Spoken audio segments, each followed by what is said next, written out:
बड़ी खबरों की। बताएंगे दुनिया भर में कौन कौन सी खबरों पर है सबकी नजर, क्या चल रहा है खेल और अर्थ जगत में, कुछ झलकियां भी होंगी फिल्म, कला और संस्कृति से जुड़ी खबरों की। लेकिन सबसे पहले इस वक्त की बड़ी खबरों पर डालते हैं एक नजर। एक बार फिर हुआ पाकिस्तान का चेहरा बेनकाब।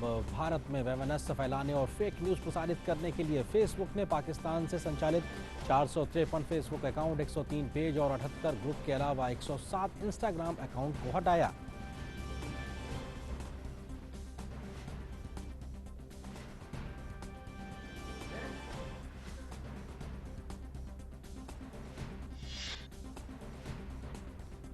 भारत और चीन के बीच आज चुशूल में हो रही है ब्रिगेडियर स्तर की वार्ता।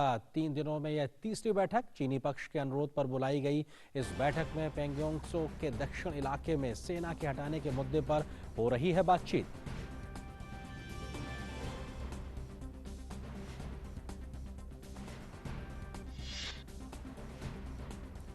भारत ने कहा एलएसी पर चीन का व्यवहार सीमा पर शांति और सौहार्द बनाए रखने के लिए किए गए द्विपक्षीय समझौतों का है सीधा उल्लंघन। कहा चीन की सेना ने 31 अगस्त को फिर की उकसाने वाली कार्रवाई, भारत की ओर से समय पर उठाए गए रक्षात्मक कदम।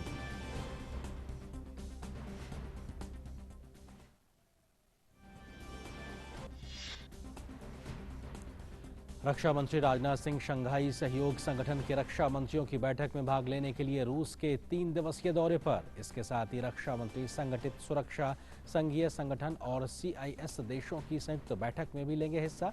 रक्षा मंत्री अपने रूसी समकक्ष के साथ आपसी सहयोग और हित से जुड़े मुद्दों पर भी करेंगे चर्चा।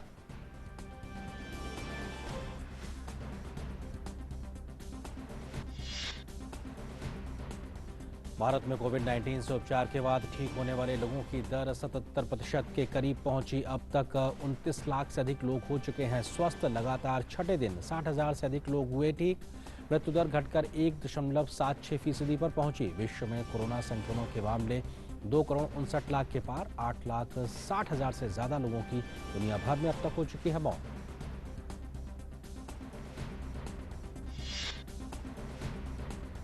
बिहार में बाढ़ की स्थिति में सुधार, पानी उतरने के साथ ही लोगों की अपने गांव में वापसी हुई शुरू। वहीं मध्य प्रदेश के कई भागों में बारिश के थमने से प्रदेश की प्रमुख नदियों और बाढ़ प्रभावित इलाकों में जलस्तर घटना हुआ शुरू।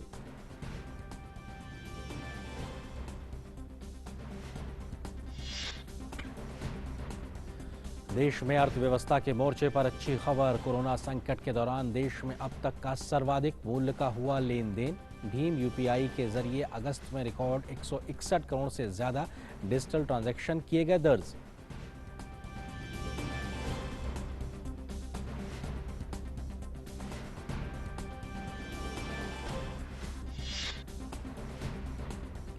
और US ओपन में 7 साल के लंबे अंतराल के बाद सुमित नागल दूसरे दौर में पहुंचने वाले पहले भारतीय बने। नागल ने पहले दौर में अमेरिका के ब्रैडली क्लान को हराया। दूसरे दौर में नागल की दुनिया के नंबर 3 खिलाड़ी डोमिनिक थीम से होगी भिड़ंत। वहीं अमेरिका की वीनस विलियम्स पहले ही दौर में हारकर हुई बाहर।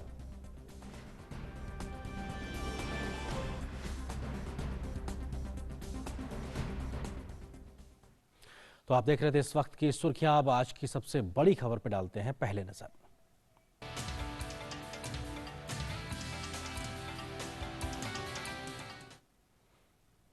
और आज की बड़ी खबर पाकिस्तान से जुड़ी हुई। पाकिस्तान हमेशा ही भारत के खिलाफ कुछ ना कुछ गलत काम करता रहता है और एक बार फिर से पाकिस्तान की ये हरकतें बेनकाब हुई हैं। इस बार पाकिस्तान के खिलाफ फेसबुक ने कार्रवाई की है और सैकड़ों की संख्या में फेसबुक ने ऐसे अकाउंट बंद किए हैं जो भारत के खिलाफ गलत जानकारी और फेक न्यूज फैला रहे थे।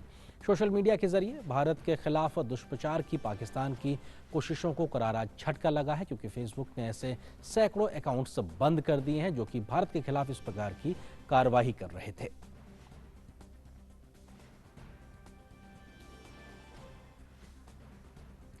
तो फेसबुक के तरीके से जो ऐसे अकाउंट्स थे सैकड़ों की संख्या में जो भारत के खिलाफ गलत जानकारियां दे रहे थे, उनको फेसबुक ने अपने स्तर से बंद किया है। ये अपने आप में बताता है कि किस तरीके की कार्रवाई की गई है पाकिस्तान के खिलाफ, क्योंकि पाकिस्तान लंबे समय से इस प्रकार की चीज़ों को हवा देता रहा है। वहाँ का जो एस्टेब्लिशमेंट है, चाहे वहाँ की सरकार हो या आईएसआई, सब मिलकर भारत के खिलाफ दुष्प्रचार की एक बड़ी कोशिश करते रहते हैं। किस प्रकार का पूरा ये मामला है, आइए हम आपको सिलसिलेवार तरीके से समझाते हैं कि फेसबुक ने आखिर कार्रवाई क्या की है। पाकिस्तान फिर से हुआ है बेनकाब। फेसबुक ने पाकिस्तान को किया बेनकाब, क्योंकि वहां से कई प्रकार की गलत जानकारियों को पहुंचाने की कोशिश चल रही थी। सोशल मीडिया के जरिए भारत में माहौल बिगाड़ने की पाकिस्तान की मंशा थी और ये कोशिश पाकिस्तान में एक संगठित तरीके से की जा रही थी और भारत के खिलाफ ये दुष्प्रचार किया जा रहा था। पाकिस्तान से संचालित थे 453 फेसबुक के ऐसे अकाउंट जिनको बंद कर दिया गया है, रिमूव कर दिया गया है एक फेसबुक से, और फेसबुक ने इस कार्रवाई को किया है। ये अकाउंट एक तरीके से गलत जानकारी दे रहे थे। 453 यानी 450 से ज्यादा अकाउंट। इसके अलावा 103 फेसबुक के पेज ऐसे बंद हुए जहां पे बहुत से लोग जुड़े हुए होते हैं। उस प्रकार के पाकिस्तान से संचालित 103 फेसबुक के पेज को बंद किया गया है। इसके अलावा 78 फेसबुक ग्रुप बंद किए गए हैं, जिस ग्रुप यानी कि बहुत बड़ी संख्या में इन ग्रुप्स के साथ लोग जुड़ते हैं, ऐसे 78 ग्रुप्स को बंद किया गया है।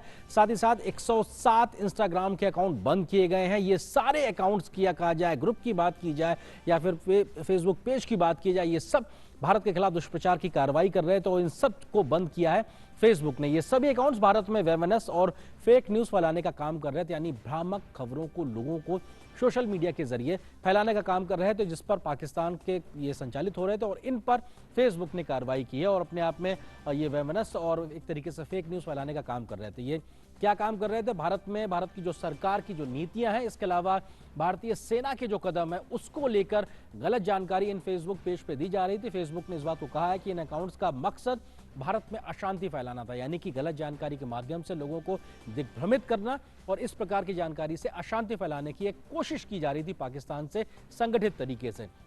फेसबुक ने इस बात को भी कहा कि इसके जरिए सरकार की नीतियों और जो सरकार की जो सेना की नीतियां हैं उसको एक तरीके से गलत ठहराने की कोशिश की जा रही थी। चीन और कोरोना को लेकर भारत की जो प्रयास हैं उसको गलत तरीके से सामने रखा जा रहा था और एक तरीके से भारत की छवि को गलत तरीके से प्रस्तुत करने की कोशिश हो रही थी। और ये अपने आप में बड़ी बात है कि किस तरीके से लगातार ये कोशिश की जा रही थी और हिंदी और अंग्रेजी ये दोनों भाषाओं में इस प्रकार के जो ग्रुप थे, जो अकाउंट्स थे, जो फेसबुक पेजेस थे, इंस्टाग्राम के अकाउंट्स थे, वो सारे हिंदी और अंग्रेजी में संचालित हो रहे थे, यानी कि ये लगे ये भारत के हिस्से से ही कहीं ना कहीं एक आवाज निकल के आ रही है। कुछ पेज ऐसे थे जिस पर 70,000 से ज्यादा फॉलोअर्स थे, तो ये अपने आप में बताता है कितनी बड़ी संख्या में संगठित तरीके से इस काम को अंजाम दिया जा रहा था। कुछ पेज पे 70,000 से ज्यादा फॉलोअर्स थे, तो वहीं कुछ ग्रुप की बात की जाए तो 11 लाख से भी ज्यादा लोग जुड़े हुए थे, यानी कि हजारों लाखों लोगों तक गलत जानकारी फैलाकर भारत में अशांति फैलाने की कोशिश थी, क्योंकि संगठित तरीके से पाकिस्तान संचालित कर रहा था। तो ये अपने आप में जानकारी अपने आप से निकल के आई है कि किस तरीके से पाकिस्तान के माध्यम से वहां संगठित तरीके से इस पूरे काम को अंजाम दिया जा रहा था। इस खबर पर अधिक बातचीत करने के लिए हमारे सहयोगी संवाददाता सुधाकर दास इस वक्त फोन लाइन पे हमारे साथ में मौजूद हैं। सुधाकर, अगर बात की जाए तो एक तरीके से पाकिस्तान फिर से बेनकाब हुआ है, जो इस प्रकार के जो गलत काम वो लगातार करता आ रहा था। सुधाकर, आप मुझे सुन पा रहे हैं? बिल्कुल आर्यन, अगर आप किसी फेसबुक पेज पर मोदी सरकार के खिलाफ, भारत सरकार के खिलाफ, भारत की नीतियों के खिलाफ अगर कोई कमेंट देखते हैं तो ये ज़रूरी नहीं है कि ये भारत में जनरेट हुआ है। ये पाकिस्तान से भारत विरोधी ताकतों की तरफ से जनरेट किया हो सकता है और ये भारत में अशांति फैलाने के मकसद से। और ये ऐसे इतने सैकड़ों पेजेस, ग्रुप्स आइडेंटिफाई किए हैं फेसबुक ने और उस पर बड़ी कार्रवाई की है।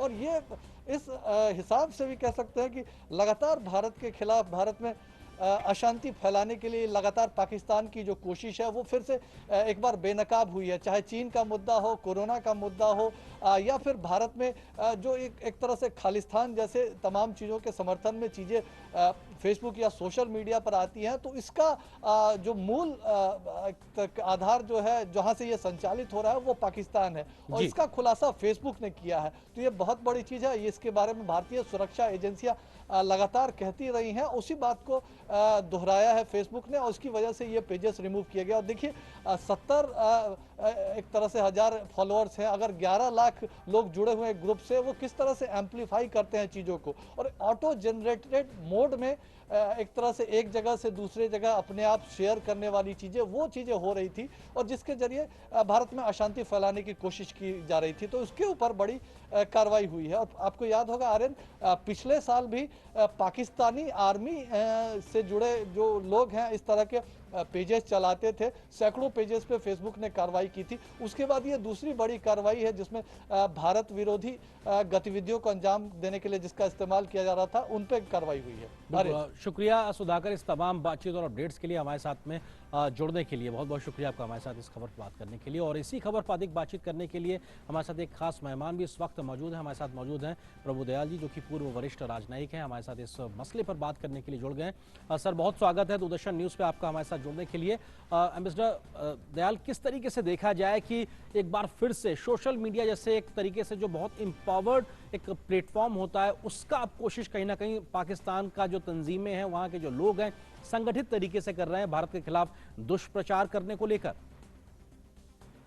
जैसा आपने खुद ही कहा, पाकिस्तान एक बार फिर बेनकाब हो गया है, क्योंकि ये पाकिस्तान की लगातार कोशिश रही है कि किसी ना किसी तरह से भारत को नुकसान पहुंचाया जाए।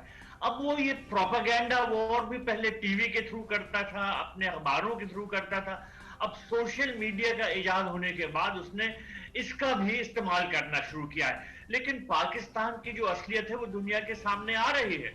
जैसा आपने बताया कि सोशल साइट्स पर फर्जी खबरें फैलाने रहे ग्रुप्स और अकाउंट्स पर फेसबुक ने बड़ी कार्रवाई की है। फेसबुक ने खुद बताया है कि पाकिस्तान से कुछ जो ऐसे ग्रुप्स ऑपरेट कर रहे थे जो दुनिया को गलत जानकारी देने की कोशिश कर रहे थे। और ये कोई मामूली बात नहीं है कि फेसबुक ने 453 अकाउंट्स, 103 पेजेस, 78 ग्रुप्स को सस्पेंड किया और 107 इंस्टाग्राम अकाउंट भी बंद किए। लेकिन देखिए, गौर करने की बात है कि पहली बार ऐसा नहीं हुआ है। पिछले वर्ष अप्रैल के महीने में फेसबुक ने पूरे नेटवर्क के पाकिस्तान के अकाउंट्स सस्पेंड किए थे, क्योंकि वहां का इस्तेमाल जो था वो पाकिस्तान की मिलिट्री का जो पब्लिक रिलेशंस विंग है वो कर रहा था। तो पाकिस्तान जो है ये प्रोपेगेंडा वॉरफेयर का इस्तेमाल भारतवर्ष के खिलाफ करता आ रहा है और हमको इसके साथ पूरे सतर्क रहना होगा। अब देखिए, मेरा यह भी मानना है कि इस तरह की कार्रवाई में उसकी सहायता चीन भी करता है, क्योंकि चीन भी चाहता है कि भारत की छवि खराब हो। चीन जो है वो किसी भी तरह से चाहता है कि भारतवर्ष को परेशान किया जाए, चाहे वो बॉर्डर पे हो, चाहे वो प्रोपेगेंडा वॉर के जरिए हो।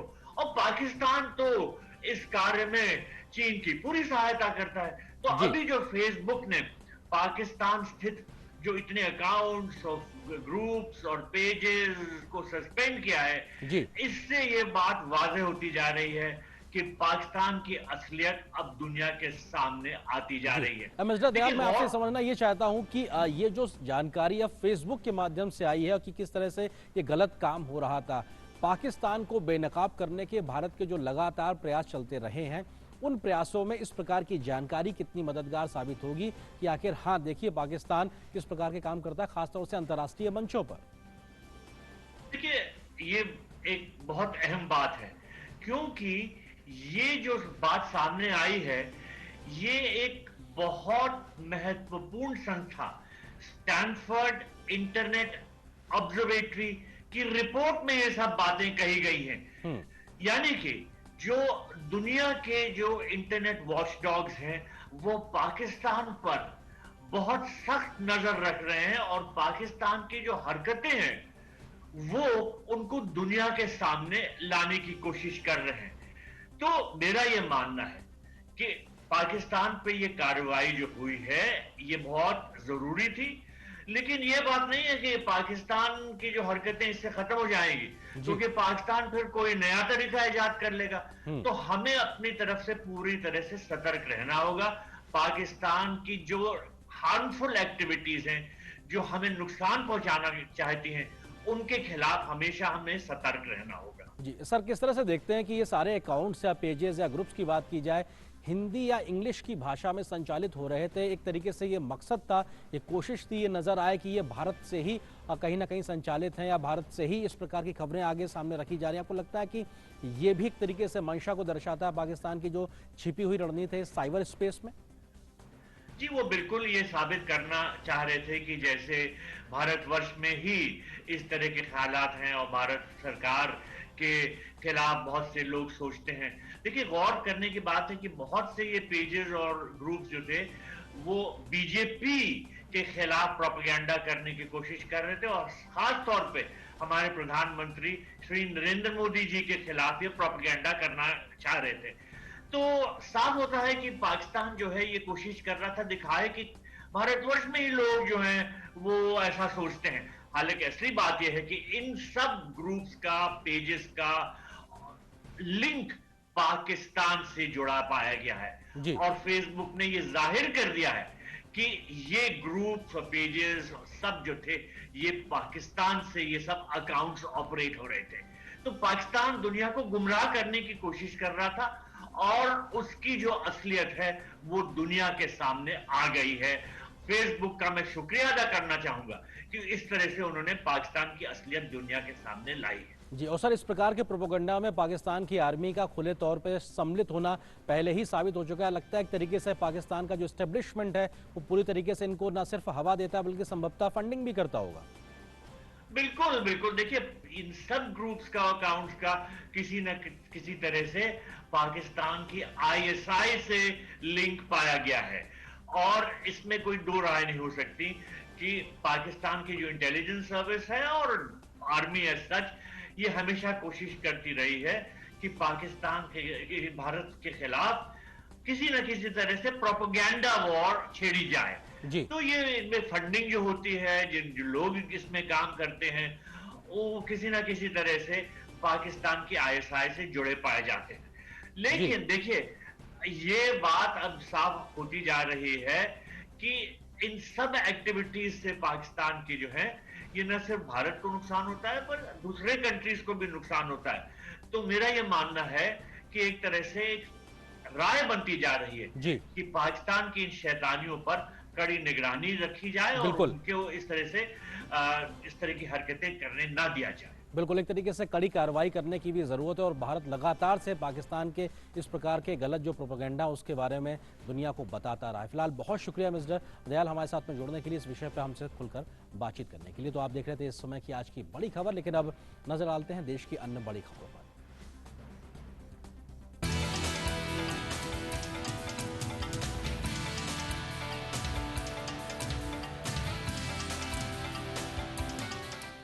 भारत और चीनी सेना के बीच इस समय चुशूल में ब्रिगेडियर स्तर की बातचीत चल रही है। चीनी पक्ष के अनुरोध पर यह बैठक बुलाई गई है। दोनों पक्षों के बीच 3 दिनों के बीच ये तीसरी बैठक है। माना जा रहा है कि बैठक में पेंगोंग त्सो के दक्षिणी इलाके में सेना हटाने के मुद्दे पर बातचीत हो सकती है और अपने आप में ये महत्वपूर्ण बैठक इस वक्त चल रही है और दोनों पक्षों के बीच 3 दिन में तीसरी बैठक है और पेंगोंग त्सो के दक्षिणी इलाके में जो सेना है उसको हटाने के मुद्दे पर बातचीत हो सकती है। संभवतः इस बात को लेकर कहा जा रहा है और ये चुशूल में ब्रिगेडियर स्तर की बातचीत चल रही है और चीन के कहने पर ये बैठक इस वक्त चल रही है। तो वहीं भारत ने कहा है कि चीन की सेना ने 29, 30 और 31 अगस्त को उकसाने वाली कार्रवाई की है, जबकि इस दौरान दोनों देशों के बीच में तनाव कम करने के लिए बातचीत जारी है। भारत चीन सीमा क्षेत्र में हाल के घटनाक्रम के बारे में पूछे गए सवालों के जवाब में विदेश मंत्रालय के प्रवक्ता अनुराग श्रीवास्तव ने बताया है कि भारत ने चीन से आग्रह किया है कि वह अपनी सेना को अनुशासित और नियंत्रित करे ताकि वह इस प्रकार की उकसाने वाली कार्रवाई ना करे। भारत और चीन सीमा पर स्थिति को सुलझाने के लिए पिछले 3 महीने से सैन्य और राजनयिक माध्यमों से परस्पर बातचीत कर रहे हैं। उनके विदेश मंत्री और विशेष प्रतिनिधि इस बात पर सहमत हुए हैं कि स्थिति को जिम्मेदाराना तरीके से सुलझाना जाना चाहिए और कोई भी पक्ष उकसाने वाली कार्रवाई ना करे तथा यह सुनिश्चित किया जाए कि द्विपक्षीय समझौते और प्रोटोकॉल के अनुरूप सीमा पर शांति बनी रहे। प्रवक्ता ने बताया है कि इसके बावजूद चीन ने इस सहमति का उल्लंघन किया और 29, 30 और 31 अगस्त को पेंगोंग झील के दक्षिणी तट के क्षेत्र में यथास्थिति में बदलाव की उन्होंने कोशिश की। भारत ने उकसाने वाली इस कार्रवाई का जवाब दिया और देश के हितों की सुरक्षा और क्षेत्रीय अखंडता की रक्षा के लिए वास्तविक नियंत्रण रेखा के पास यथोचित रक्षात्मक कार्रवाई की है। भारत ने समय पर रक्षात्मक कार्रवाई कर यथास्थिति को बदलने की उनकी एकतरफा कोशिश को नाकाम कर दिया है।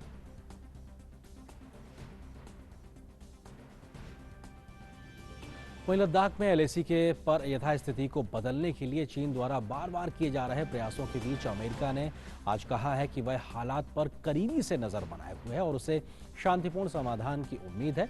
अमेरिकी विदेश विभाग ने कहा है कि ताइवान स्ट्रेट से शिनजियांग, दक्षिण चीन सागर से हिमालय तक और साइबर स्पेस से लेकर अंतर्राष्ट्रीय संगठनों तक हम चीन की कम्युनिस्ट पार्टी की हरकतें देख रहे हैं। वो अपने लोगों और पड़ोसियों को धमका रहे हैं। इस तरह के मामलों से निपटने का सबसे बेहतर तरीका है कि चीन के खिलाफ खड़ा हुआ जाए।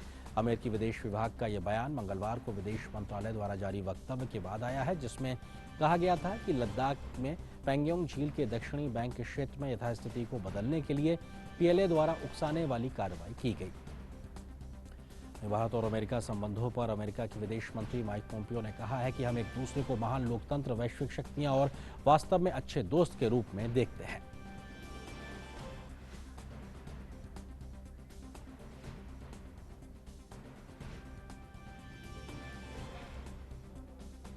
और इस खबर पर अधिक बातचीत करने के लिए हमारी सहयोगी संवाददाता नंदिता डागर इस वक्त हमारे साथ मौजूद है। नंदिता, अगर हम बात करें जो एलएसी को लेकर वहां पे भारत और चीन के ब्रिगेडियर स्तर की जो बातचीत हो रही, उसको लेकर क्या कुछ अपडेट है इस वक्त, अगर आप साझा कर सकती हैं तो। जी आर्येंद्र, ये लगातार तीसरी मीटिंग है। सोमवार को, मंगलवार को और आज बुधवार को।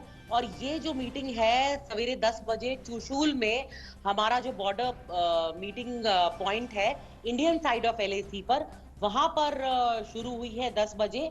और ये चाइनीज पीएलए जो है आर्मी, चाइनीज आर्मी, उसने रिक्वेस्ट की थी मंडे को, वो इसीलिए क्योंकि इंडिया ने टिट फॉर टैट एक्शन कर दिया था सैटरडे की रात को।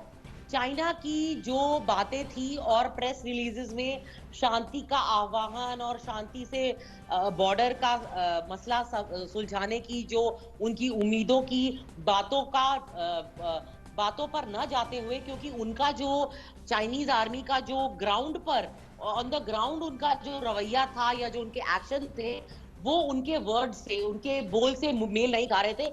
इनफैक्ट क्वाइट ऑपोजिट थे, दूसरे बिल्कुल गलत ही, उल्टा ही किया था उन्होंने। तो एक तरह से इंडियन आर्मी ने जो सैटरडे को स्पेशल फोर्सेस में पेंगोंगसो के सदर्न हिस्से में, यानी दक्षिणी झील के दक्षिणी किनारे पर रिजिस को 17,000 फीट पर ऑक्यूपाई कर लिया था। और ये हमारे लिए एक एडवांटेजियस पोजीशन थी।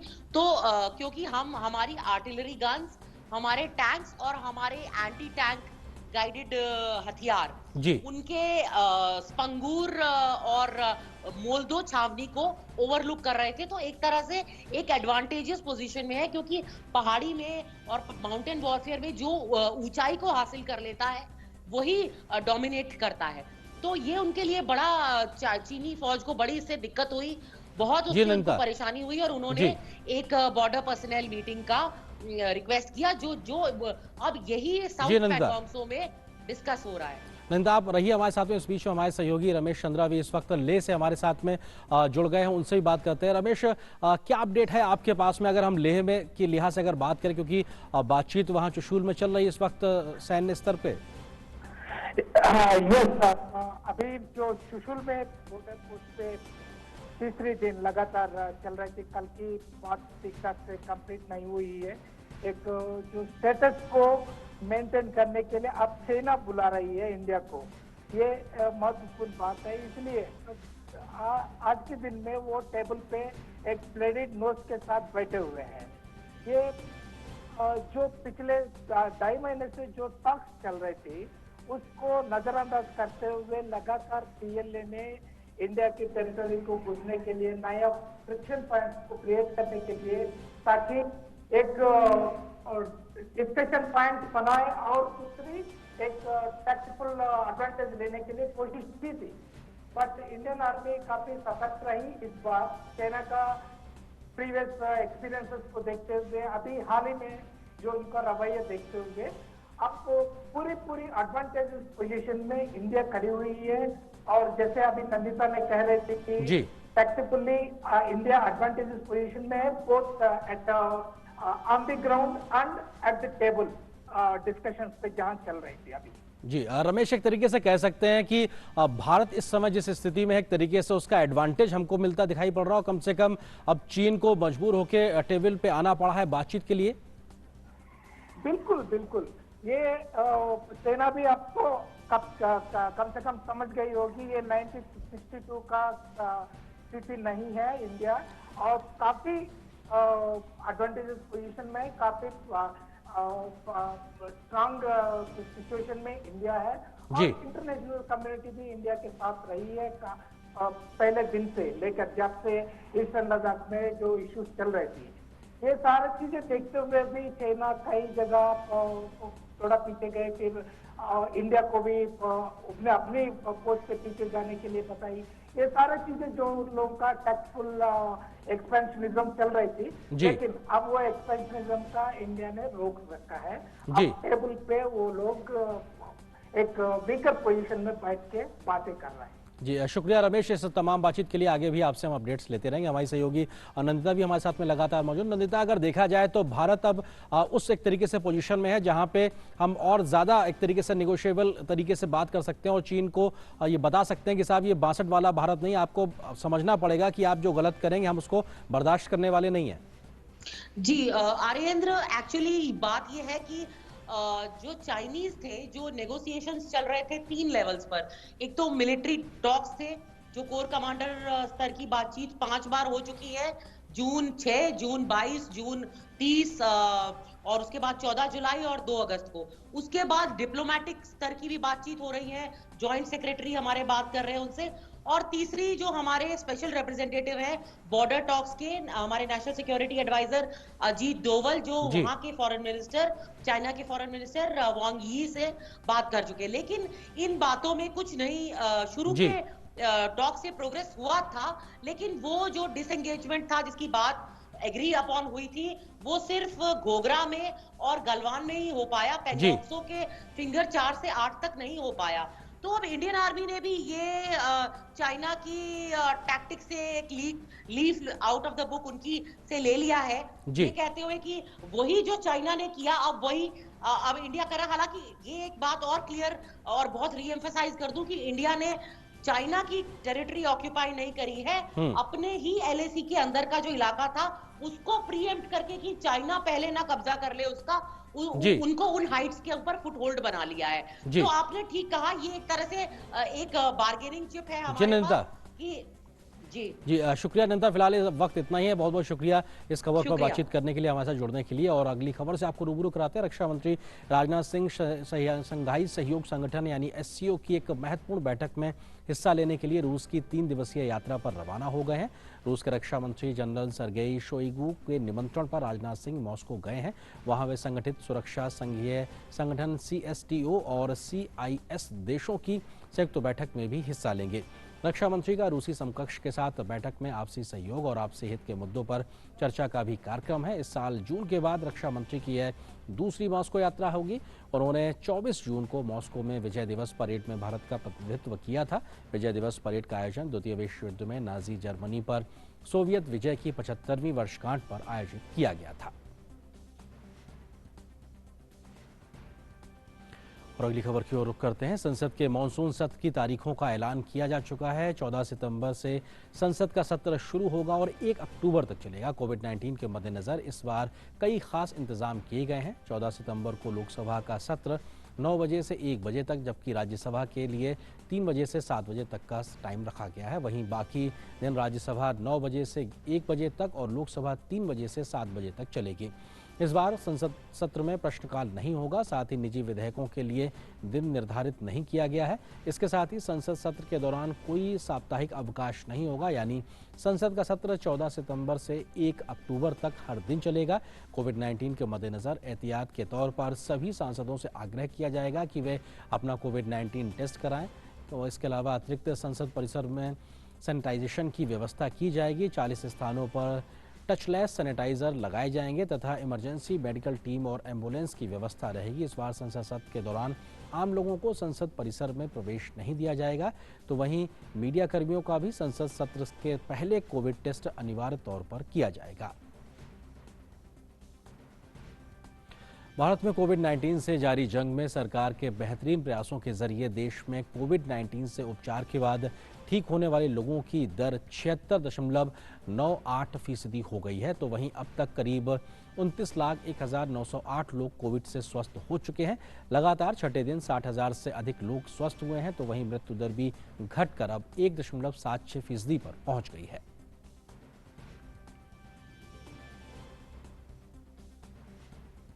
भारतीय चिकित्सा अनुसंधान परिषद यानी ICMR के अनुसार कोरोना संक्रमण का पता लगाने के लिए 1 सितंबर तक देश भर में कुल 4,43,37,201 नमूनों की जांच की गई है, जिनमें से मंगलवार को 10,12,367 नमूनों की जांच की गई, यानी कि 10 लाख से ज्यादा नमूनों की जांच का जो लक्ष्य रखा गया था उसको हासिल कर लिया गया है।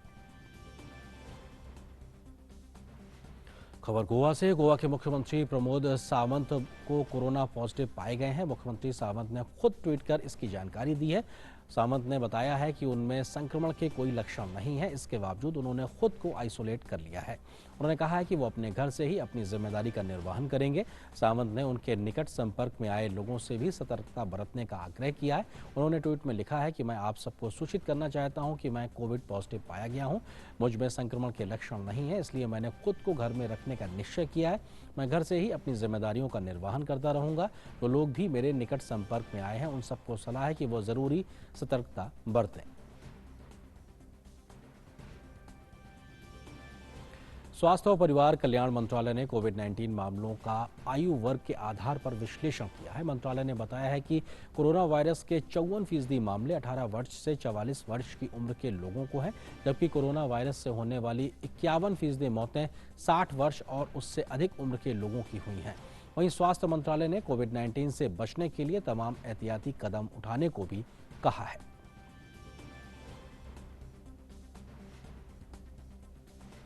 और बात बाढ़ की। बिहार में बाढ़ की स्थिति में सुधार देखने को मिला है। पानी उतरने के साथ ही लोग अब अपने गांव को वापस लौटने लगे हैं।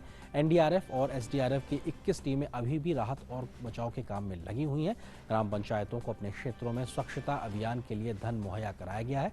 समस्तीपुर जिले के बाढ़ प्रभावित क्षेत्रों में पानी कम होने के साथ ही महामारी के खतरे को देखते हुए लोगों को चिकित्सा सुविधा मुहैया कराने के लिए विशेष टीम गठित की गई है।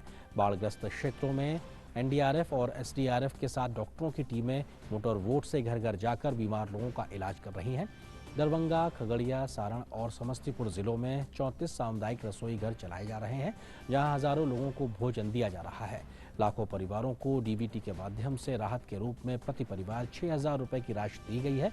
प्रभावित आबादी को सूखा राशन और मवेशियों के लिए चारा उपलब्ध कराया जा रहा है। मौसम विभाग ने अगले 24 घंटों के दौरान नेपाल और बिहार के जलग्रहण क्षेत्रों में हल्की से मध्यम बारिश की भविष्यवाणी की है। बात मध्य प्रदेश की। मध्य प्रदेश में बीते कई रोज से हो रही बरसात अब लगभग थम गई है। मौसम विभाग ने आने वाले 24 घंटों में राज्य के किसी भी भाग में भारी बरसात की चेतावनी नहीं दी है। मौसम विभाग के अनुसार राज्य के 1 जून से लेकर अब तक 886.1 मिलीमीटर बरसात हो चुकी है। इस तरह राज्य में अब तक सामान्य से 13% ज्यादा बरसात हो चुकी है। मौसम विभाग के अनुसार राज्य के 52 में से 21 जिलों में सामान्य से ज्यादा बरसात दर्ज की गई है। बारिश के थमने से प्रदेश की प्रमुख नदियां और बाढ़ प्रभावित इलाकों में जलस्तर घटना शुरू हो गया है। पिछले 24 घंटे के दौरान प्रदेश के इंदौर, उज्जैन, भोपाल, होशंगाबाद, चंबल एवं ग्वालियर संभागों के जिलों में अनेक स्थानों पर कहीं कहीं थोड़ी वर्षा दर्ज की गई है।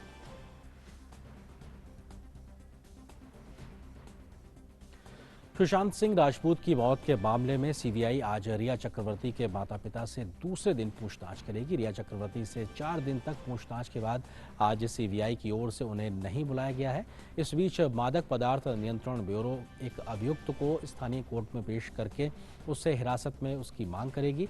अभियुक्त को कल गिरफ्तार किया गया था। इस मामले में अब तक ये पहली गिरफ्तारी है। सुशांत सिंह के पिता द्वारा बिहार में कराए गए पहले एफआईआर इस मामले को लेकर दुनिया भर की बातें कही जा रही हैं। बाद में ये मामला सीबीआई के हवाले किया गया। फिलहाल प्रवर्तन निदेशालय और मादक पदार्थ नियंत्रण ब्यूरो के साथ साथ सीबीआई इस मामले की जांच कर रही है। सुशांत बांद्रा स्थित अपने आवास में 14 जून को मृत पाए गए थे। उनकी कथित प्रेमिका रिया चक्रवर्ती पर सुशांत के आत्महत्या के लिए उकसाने के आरोप लगाए जा रहे हैं।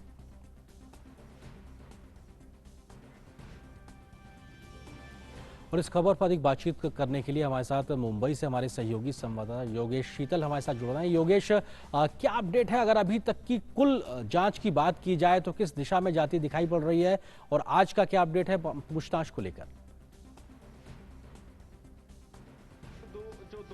वो अभी फिलहाल पूछताछ कर रही है। प्रवर्तन निदेशालय जो है वो पूछताछ कर रही है और साथ में केंद्रीय अन्वेषण ब्यूरो जो है वो पूछताछ कर रही है। इसके अलावा एनसीबी ने 2 गिरफ्तारियां जो है वो पुष्ट हुई है कि 2 गिरफ्तारियां एनसीबी की तरफ से अब तक की गई है, जो नारकोटिक्स कंट्रोल ब्यूरो है उसकी तरफ से। और अभी से थोड़ी देर के बाद उम्मीद की जा रही है कि जो मुंबई का किला कोर्ट है, लोकल मजिस्ट्रेट कोर्ट है, वहां पे उन दोनों आरोपियों को पेश किया जाएगा। निगाह वहीं पे रुकी हुई है क्योंकि वो जब पेश करेंगे तो फिर कस्टडी के लिए एनसीबी क्या आर्गुमेंट देती है वो कहीं ना कहीं चीजों पे विस्तार से प्रकाश डालेगा, क्योंकि जो नेटवर्किंग है, एनसीबी ने पहले ही कहा था कि वो बेसिकली जो है पूरा नेटवर्किंग है उस पे उसकी जांच जो है वो पूरी जांच के केंद्र में रहेगा। और फिर क्या वो चीजें एनसीबी आज कोर्ट में रखती है वो बहुत महत्वपूर्ण होगा। दूसरी चीज, जैसा कि आप बता भी रहे थे कि रिया चक्रवर्ती जो कि इस मामले में मुख्य आरोपी हैं, उनके माता पिता से आज पूछताछ जो है वो केंद्रीय अन्वेषण ब्यूरो कर रहा है। कल भी पूछताछ की गई थी और आज भी जो है पूछताछ जो है वो जारी है। पुष्ट तौर पर मैं आपको बताऊं तो कुछ भी सीबीआई की तरफ से अभी तक ऑफिशियली नहीं कहा गया है, लेकिन जिस तरीके से जांच हो रही है, जिस तरीके से सीबीआई सुशांत के घर पे अब तक 4 बार जा चुकी है, ये मोटे तौर पर यह माना जा रहा है कि सीबीआई जो है वो जो पूरा का पूरा नेटवर्क है वो उससे कहीं ना कहीं इन्वेस्टिगेट कर रही है, क्योंकि जितने भी लोग हैं, मसलन की केशव हैं या फिर नीरज हैं या फिर सेमोल बेरांडा है, ये सब लोग अभी डीआरडीओ गेस्ट हाउस में जहाँ पे सीबीआई पूछताछ कर रही है। तो माना ही जा रहा है कि पूछताछ जो है वो अब आखिरी चरण में है और उसके बाद हो सकता है कि सीबीआई इस मामले में या तो गिरफ्तारी करे या फिर कुछ चीजें जो है वो साफ तौर पर सीबीआई की तरफ से आएगी। एक और महत्वपूर्ण बात मैं आपको बता दूं कि जो विकास सिंह, जो सुशांत सिंह के परिवार के अधिवक्ता है, वो आज दिल्ली में 7 बजे एक प्रेस वार्ता जो है वो करने वाले हैं और उसके बाद हो सकता है कि कुछ नई चीजें जो इस केस में देखने को मिले। जी शुक्रिया योगेश, इस बातचीत के लिए, अपडेट करने के लिए। हमको मुंबई से आप हमारे साथ जुड़े थे, बहुत बहुत शुक्रिया। आप रखिए नजर, आगे भी आपसे अपडेट्स ले सकते रहेंगे। और अब देखते हैं अर्थ जगत से जुड़ी हुई महत्वपूर्ण खबरें।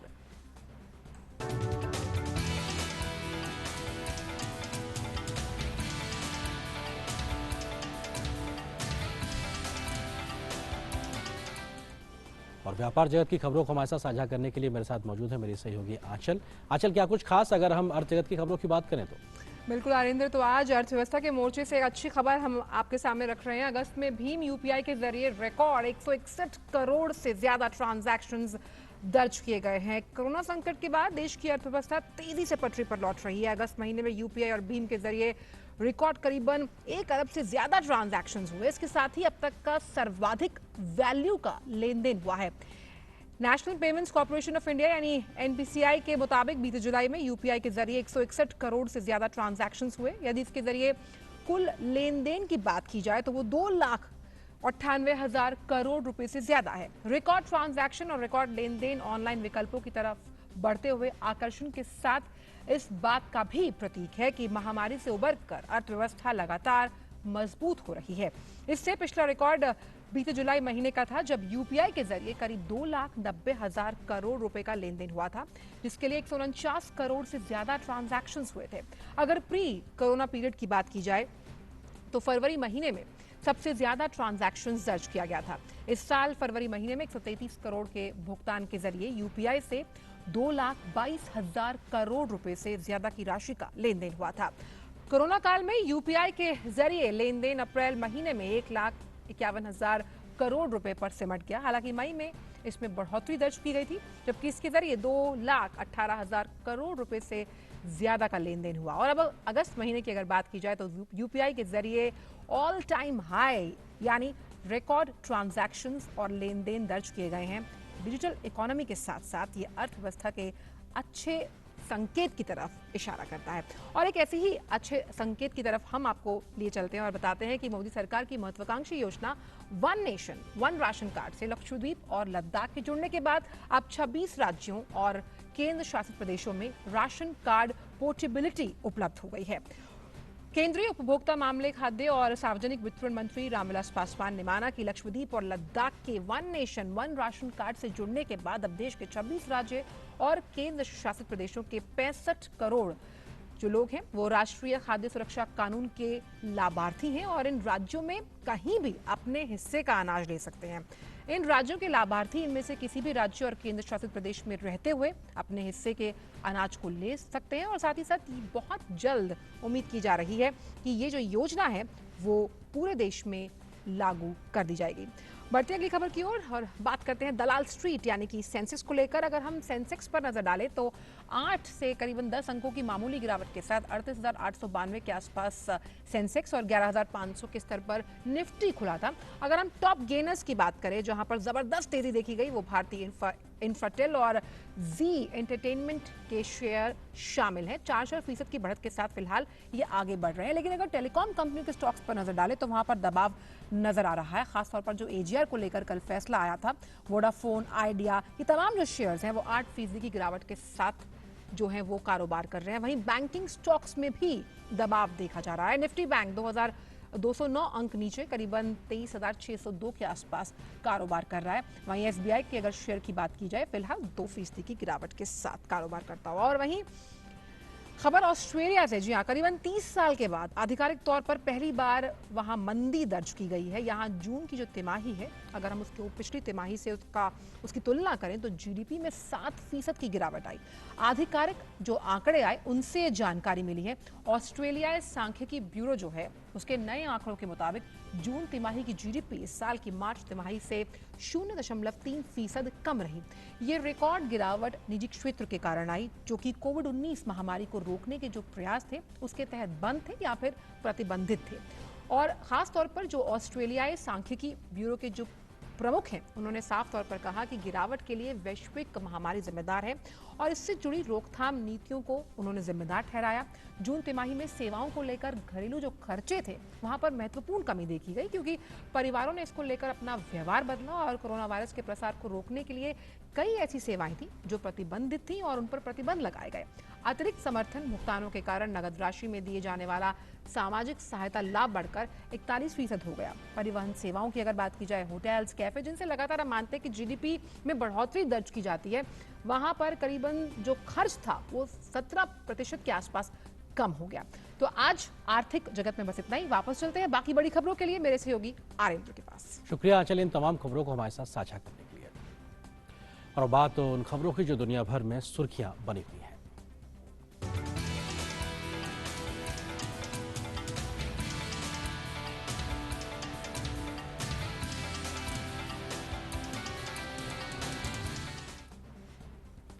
अंतरिक्ष मिशनों के एक ऐतिहासिक उपलब्धि के तौर पर भारतीय खगोलविदों ने ब्रह्मांड में सबसे दूर स्थित सितारों की आकाश गंगाओं में से एक की खोज की है। जानकारी साझा करते हुए केंद्रीय परमाणु ऊर्जा एवं अंतरिक्ष राज्य मंत्री डॉक्टर जितेंद्र सिंह ने कहा कि यह बड़े गर्व की बात है कि भारत की पहली multi wavelength space observatory AstroSat ने पृथ्वी से 9.3 बिलियन प्रकाश वर्ष दूर स्थित एक आकाशगंगा से अत्यधिक यूवी प्रकाश का पता लगाया है। वहीं इस एक अमेरिकी अंतरिक्ष एजेंसी नासा ने शोधकर्ताओं को बधाई देते हुए कहा है कि दुनिया भर में विज्ञान सहयोगात्मक प्रयास है और इस तरह की खोजों से मानव जाति को समझ में मदद मिलती है। AUDFS-1 नामक इस आकाशगंगा की खोज inter university centre for astronomy and astrophysics Pune के डॉक्टर कनक साहा के नेतृत्व में खगोलविदों के एक समूह ने की थी। यह खोज करने वाली भारत की पहली अंतरिक्ष वेधशाला एस्ट्रोसैट को मोदी सरकार ने पहले कार्यकाल में के दौरान 28 सितंबर 2015 को भारतीय अंतरिक्ष अनुसंधान संगठन द्वारा प्रक्षेपित किया गया था। इसे इसरो के पूर्ण समर्थन के साथ IUCAA के पूर्व एमिरिएट प्रोफेसर श्याम टंडन के नेतृत्व में एक टीम द्वारा विकसित किया गया था। वहीं अमेरिकी अंतरिक्ष एजेंसी नासा ने भी इस पर बधाई दी है। और खबर कोरोना से जुड़ी हुई तमाम कोशिशों के बावजूद दुनिया भर में कोरोना वायरस संक्रमण के मामले बढ़ रहे हैं। इस वक्त पूरे विश्व में इस महामारी से संक्रमित लोगों की संख्या 2,58,89,000 से ज्यादा हो चुकी है। हालांकि 1,81,71,000 से ज्यादा लोग इलाज के बाद स्वस्थ भी हो चुके हैं। कोरोना के चलते दुनिया में अब तक 8,60,000 से ज्यादा लोगों की मौत हो चुकी है। अमेरिका में कोरोना संक्रमण के मामलों की संख्या 62,56,000 से ज्यादा है, जबकि 1,88,000 से ज्यादा लोगों की वहां इस वायरस के कारण मौत हो चुकी है।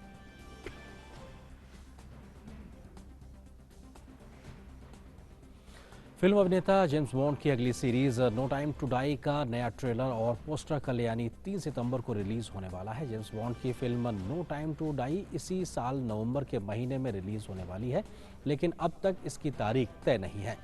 Film no time to die इसी साल नवंबर के महीने में होगी रिलीज।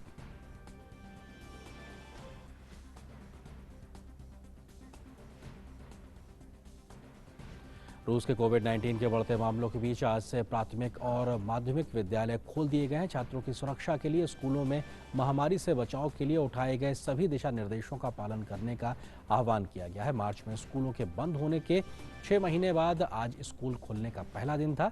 रूस में महामारी निवारण विभाग के दिशा निर्देशों के अनुसार सभी स्कूल कर्मचारियों और विद्यालय आने से पहले कोविड-19 टेस्ट की नेगेटिव रिपोर्ट देनी होगी। पहले 2 सप्ताह के दौरान सभी शिक्षकों और छात्रों की जांच विशेष चिकित्सा कर्मियों द्वारा की जाएगी। इसके अलावा छात्रों को रोज स्कूल के प्रवेश द्वार पर अपना तापमान चेक कराना होगा। स्कूलों को हर दिन कक्षाओं के नियमित वेंटिलेशन और कीटाणु शोधन का संचालन करना होगा। महामारी निवारण अधिकारियों ने कहा है कि वह स्थिति पर पूरी तरीके से नजर बनाए हुए हैं।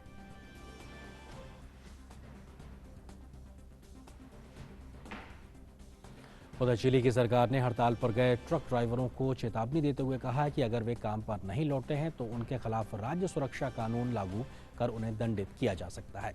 सरकार का कहना है कि इस हड़ताल की वजह से आपूर्ति व्यवस्था बाधित हुई है।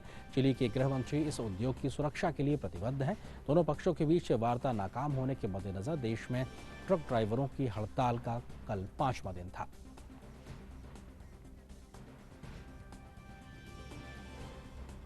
दुनिया भर की खबरों के बाद अब देखते हैं खेल जगत से जुड़ी हुई महत्वपूर्ण खबरें।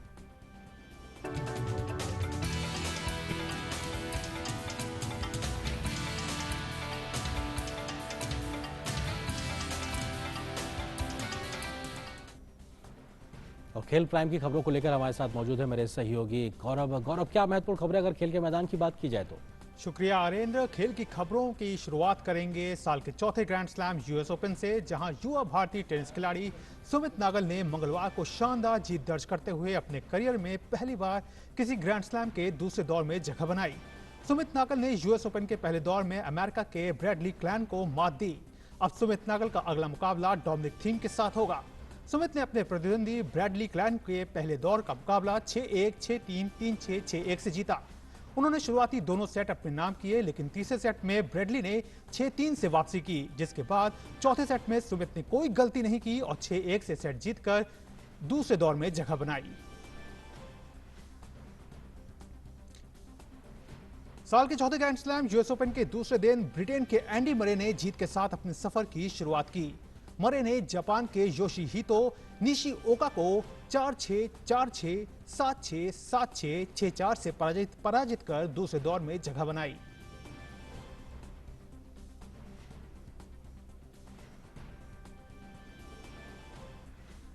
उधर ऑस्ट्रिया के डोमिनिक थीम भी दूसरे दौर में पहुंचने में सफल रहे। थीम ने पहले राउंड में स्पेन के जॉन मुनार को 7-6, 6-3 से हराया।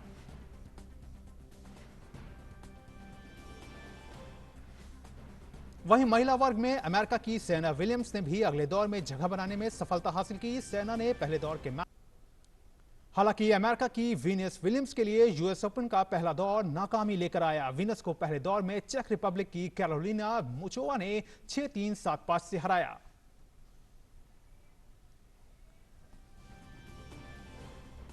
स्पेन की गार्बाइन मुगुरुजा ने भी दूसरे राउंड में प्रवेश किया। मुगुरुजा ने अपने पहले मैच में जापान की नाओ हिबिनो को 6-4, 6-4 से हराया।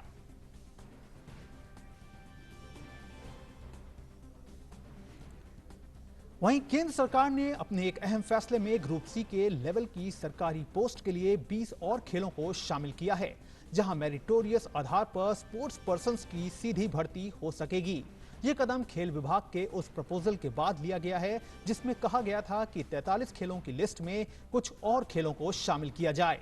मौजूदा दिशा निर्देशों के अनुसार वो खिलाड़ी जिन्होंने राज्य अथवा देश के लिए राष्ट्रीय और अंतर्राष्ट्रीय स्तर पर इन 63 खेलों में से किसी में भी प्रतिनिधित्व किया हो, वो ग्रुप सी लेवल के पोस्ट की भर्ती के लिए मान्य होगा।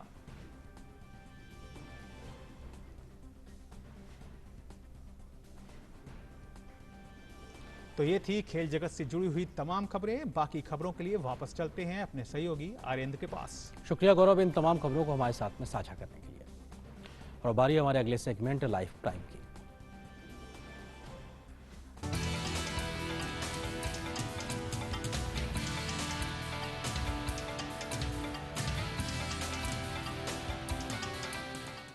और खबर उत्तराखंड से। राज्य की प्रसिद्ध पर्यटन नगरी नैनीताल की नैनी झील में नौकायन फिर से शुरू होने से शहर में एक बार फिर से रौनक लौट आई है। कोरोना के चलते बीते 5 महीने से भी ज्यादा समय से झील में नौकायन पूरी तरीके से बंद चल रहा था, लेकिन अब वीरान पड़ी नैनी झील में पर्यटकों को नौका विहार कराने की प्रक्रिया फिर से शुरू हो गई है।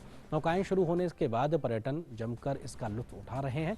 कोरोना से बचने के लिए सभी पुख्ता इंतजाम भी किए गए हैं। लाइफ जैकेट्स और बोट्स को सैनिटाइज किया जा रहा है। इसके साथ ही टिकट काउंटर पर पर्यटकों के सैनिटाइजेशन और स्क्रीनिंग के बाद ही टिकट उनको दिया जा रहा है।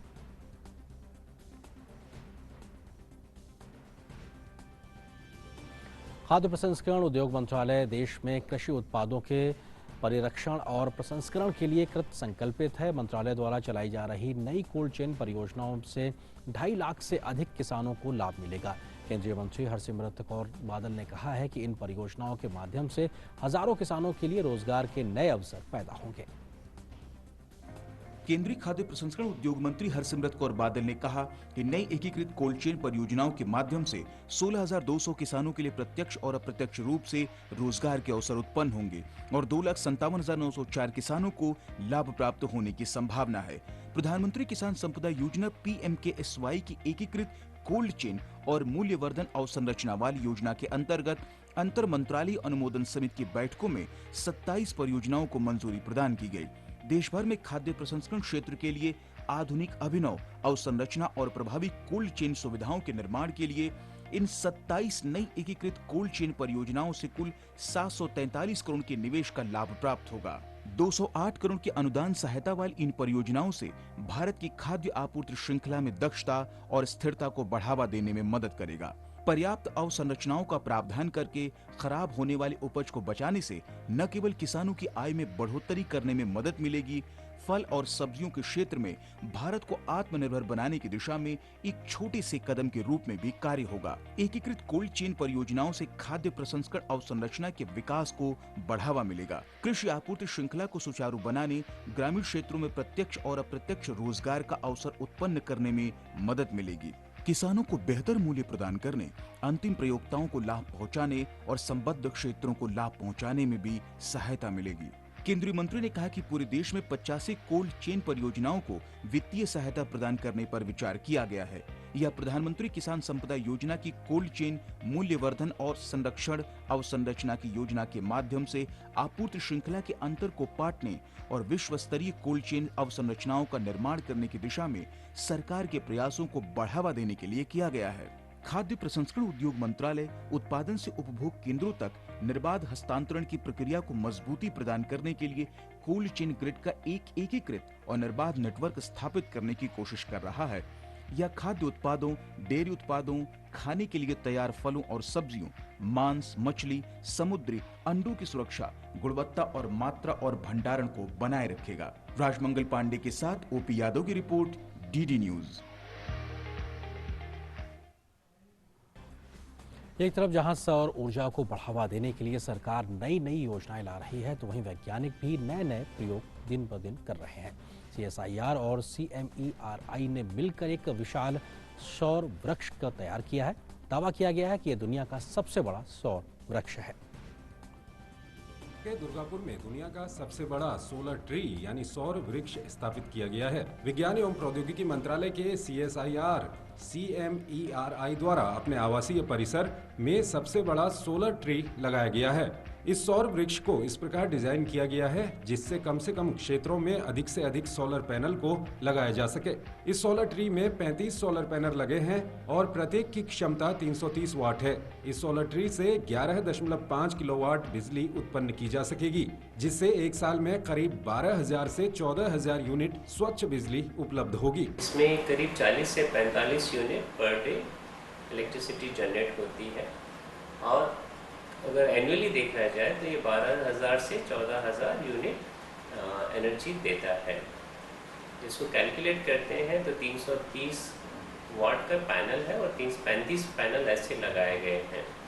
इसके कारण ही हम कह रहे हैं कि 11.5 किलोवाट ये पीक एनर्जी देता है किसी मोमेंट में। प्रत्येक सौर वृक्ष में जीवाश्म ईंधन से ऊर्जा उत्पादन के दौरान वायुमंडल के लिए पैदा होने वाली ग्रीन हाउस गैसों की तुलना में 10 से 12 टन CO2 उत्सर्जन को बचाने की क्षमता है। इसके अलावा अतिरिक्त उत्पन्न ऊर्जा को ऊर्जा ग्रिड में सुरक्षित रखा जा सकता है। प्रत्येक सौर वृक्ष की कीमत करीब 7.5 लाख रुपए है। इस तरह के सौर वृक्ष ग्रामीण अर्थव्यवस्था के लिए एक वरदान साबित हो सकते हैं। कुछ फार्मर्स को ये सोलर ट्री सब्सिडाइज रेट में देते हैं या किसी स्कीम में देते हैं, तो जो हमारे प्राइम मिनिस्टर का मिशन है 100 गीगावाट सोलर एनर्जी का 2022 तक, वो बहुत जल्दी पूरा हो सकता है। इस सौर वृक्ष में IoT आधारित सुविधाएं हैं, जिससे कृषि क्षेत्रों में 24 घंटे CCTV निगरानी, वास्तविक समय पर आर्द्रता की स्थिति, हवा की गति, वर्षा की भविष्यवाणी और मिट्टी के विश्लेषण करने में मदद मिलेगी। CSIR CMERI द्वारा विकसित इस सौर वृक्ष से कृषि क्षेत्र में डेटाबेस प्राप्त करने में मदद मिल सकती है। ये सौर वृक्ष ऊर्जा विश्वसनीय और भारत को कार्बन रहित बनाने की दिशा में एक महत्वपूर्ण कदम है। तापस भट्टाचार्य की रिपोर्ट, DD न्यूज। तो प्रकृति यानी नेचर ने जो हमें पेड़ दिए उनसे हमको ऑक्सीजन मिलती है, लेकिन वैज्ञानिकों ने जो ये पेड़ डेवलप किए हैं इनसे हमको ऊर्जा मिलती है और अपने आप में स्वच्छ ऊर्जा, हरित ऊर्जा के तौर पर ये आने वाले भविष्य की एक बड़ी नींव तैयार कर रहे हैं। तो फिलहाल इस खबर के साथ में मिड डे प्राइम में बस इतना है, लेकिन DD न्यूज़ पर खबरों का सफर लगातार जारी रहेगा। नमस्कार।